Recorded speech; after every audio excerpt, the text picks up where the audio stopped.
Hey, I'm doing a new battery install on my Grom, and me being cheap, I bought a cheap $23 battery off of Amazon rather than the factory battery, and it's taller.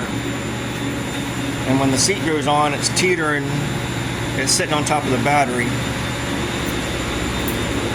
And I got a feeling if I cut this little tab out, there's plenty of extra room here for the battery to sit in there. I may have to take this off, but I'm gonna give that a shot. I'm gonna cut that and see if it works. If it works, I guess I'm good. I'm pretty sure I can't send the battery back, but see how it goes. Alright, so I cut this little tab off. I was able to leave this on. It fits a little better. The seat goes on and doesn't wobble. I'm gonna go ahead and put the other battery in there. I got it sitting in there right now.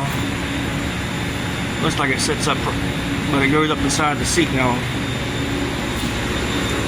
Kind of sits in here.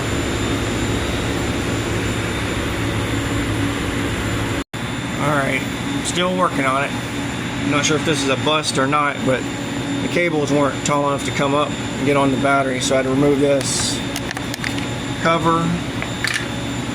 And then there's a little clip down here that holds the cable from coming up. Right here. Pop that out. Not sure if I had to do the ground, but I did it anyway.